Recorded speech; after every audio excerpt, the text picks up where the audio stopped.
What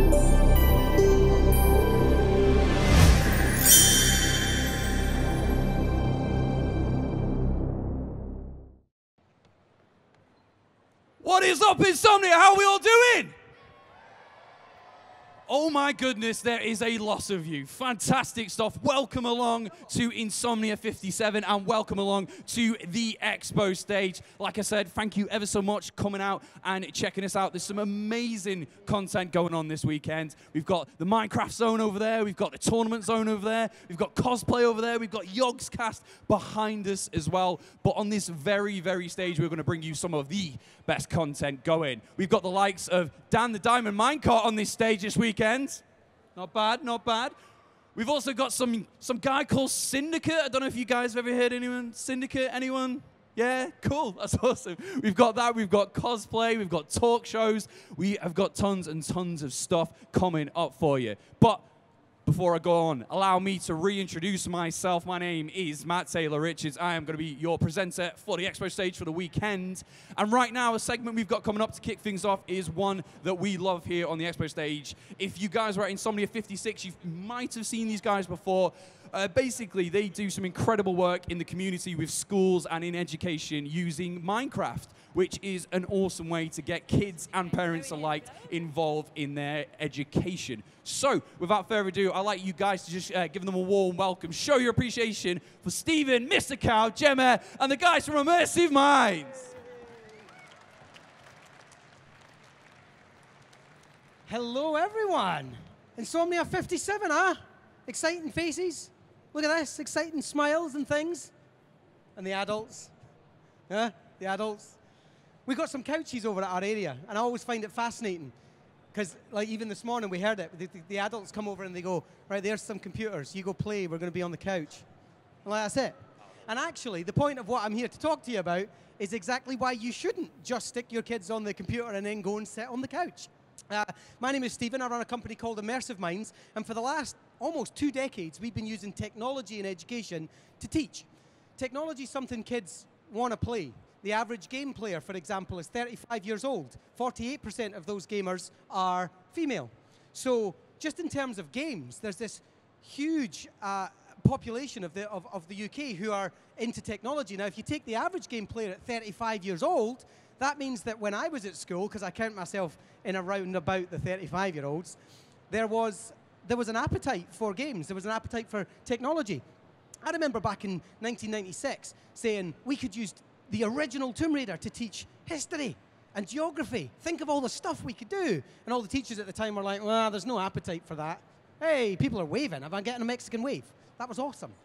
I kind of got a half Mexican wave. That's amazing.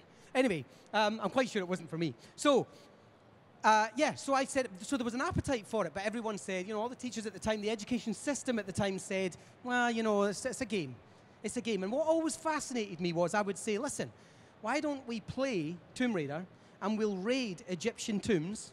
I'm not saying the game's entirely historically accurate, but let's raid some Egyptian tombs.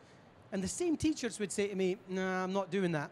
And then the next day, they would watch a video on ancient Egypt. It's kind of like I don't get the difference between one media and the other. I really don't. Why aren't we allowing our children to immerse themselves in that experience? Because they're going to do it when they go home. So, some 20 years later, here I stand on a stage in front of a full crowd who want to hear about games and education. That's a real kind of turn for me. But for you guys, it's important that the time that I have on the stage here, I'm able to show you how we're able to do that. Now,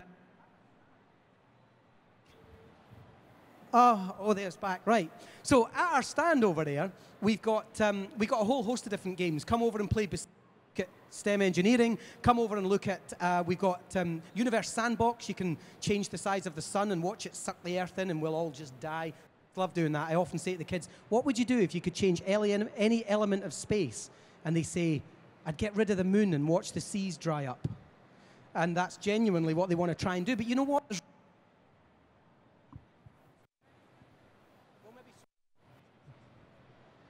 Test, test. That could be better. Well, maybe a battery issue. Okay, technology. Who'd work with it? So anyway, without further ado, I want you guys to be able to see what it is that I'm talking about, because what's really important is that you're able to see the results of what we can do. We go into schools, libraries, museums, art galleries, businesses, charities, all over the world, and we say, right, how can we use Minecraft as a tool for learning? How can we use Universe Sandbox as a tool for learning?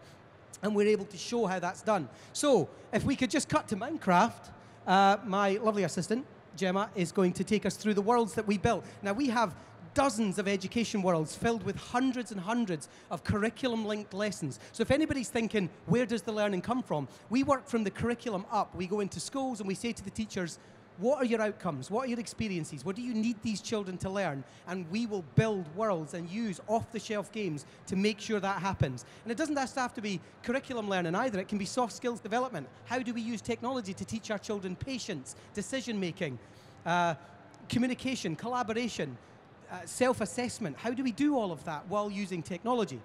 So in this world here, let's just take this example. I'm going to run you through a number of examples over the time that we've got left.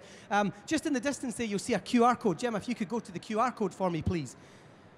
Shameless plug, but if anyone has a QR reader on their phone, I'm losing mics, guys. I'm losing mics.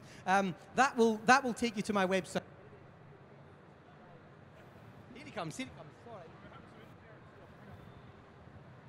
We're having some interference. Somebody in the crowd's got a radio jammer or something. Oh, look at that. Old school.